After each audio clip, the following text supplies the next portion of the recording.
இன்றைக்கு நம்ம வாழ்க்கையின் மிகப்பெரிய சக்தி, மிகப்பெரிய தெய்வம், நம்மை வடிவமைத்த ஒரே ஆதாரம் அம்மா. அம்மா பற்றியே மகாவதார் பாபாஜி சொன்ன புனிதமான உண்மைகளை உங்களோடு பகிர்கிறேன். ஒன்று, அம்மா மனிதனின் முதல் தெய்வம். பாபாஜி சொல்வார், ஒரு குழந்தை தன் கண்களை திறந்தவுடன் முதலில் காண்பது உலகம் அல்ல, அன்பு. அந்த அன்புக்கு பெயர் அம்மா. ஒரு குழந்தை தனது கைகள் நடுங்கும் பொழுது அம்மாவின் இதய துடிப்பு அந்த குழந்தையின் பயத்தை அடக்குகிறது. அதே வீடு, அதே மக்கள், ஆனால் ஒரே முகம் பார்த்தால் மனம் சமாதானம் அடைகிறது. அது அம்மா. இரண்டு, அம்மா முதற்குரு, முதல் வழிகாட்டி. பாபாஜி சொல்கிறார், உன் வாழ்வின் முதல் ஆசான் புத்தகம் ஏதும் இல்லை, அம்மாவின் முகமே. அம்மாதான் எதைத்தொட டச்சிங் சேஃப் என்று கற்றுக் கொடுப்பார். எப்போது பயப்பட வேண்டாம் என்று பிடித்துக் கொள்வார்.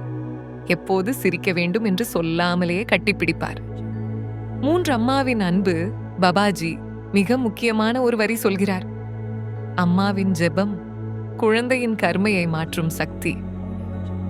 அம்மாதானே பசியுடன் இருந்தாலும் குழந்தை சாப்பிடுவதை பார்த்து சந்தோஷப்படும் அந்த தியாகம் பெரிய பாவங்களையே உருக்கிவிடும். நான்கு, அம்மாவின் ஆசீர்வாதம் வாழ்க்கையின் பாதுகாப்பு கவசம். பாபாஜி சொல்வார், அம்மா கையில் வைக்கப்பட்ட தலையில தெய்வம் தானே கைய வைக்கும். நீங்கள் உலகத்துல எத்தனை சவால்களை எதிர்கொண்டாலும் அம்மா மனதிலிருந்து வரும் என் பிள்ளை நன்றாக இருக்கணும் என்ற ஒரு சத்தம் போதும், அது பிரபஞ்சத்தையே உங்களுக்காக இயக்கிவிடும். ஐந்து, அம்மா அழும்போது. பாபாஜி சொல்லும் வரி மனதை உருக்கும். அம்மா அழுதால் பிரபஞ்சமே வலி உணரும். அம்மாவின் கண்களில் கண்ணீர் வரக்கூடாது. அதுவே குழந்தையின் பொறுப்பு, அதுவே குழந்தையின் தர்மம். அம்மா தெய்வத்தின் சத்துவ வடிவம். பாபாஜி இப்படி சொல்கிறார், அம்மா என்பவள் மனித உடலில் நடக்கும் தேவதை. அவள் அன்பை கொடுக்கிறாள், தியாகத்தை செய்கிறாள், பாதுகாப்பை தருகிறாள், தன்னால் ஆனதையெல்லாம் விட்டுவிடுகிறாள். எதற்காக? ஒரே காரணம், பிள்ளை சந்தோஷமாக இருக்கணும்.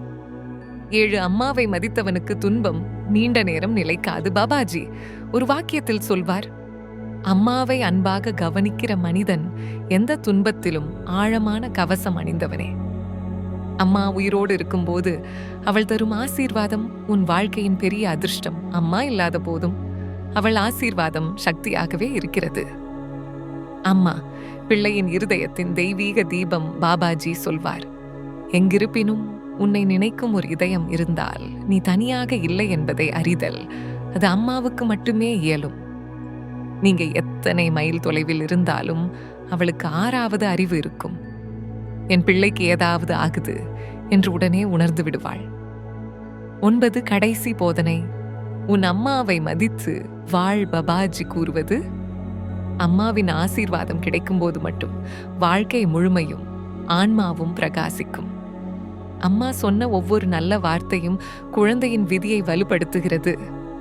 அம்மா மனிதன் பெற்ற மிக உயர்ந்த வரம். ஜாய் ஓம் கிரியா பாபாஜி நமः.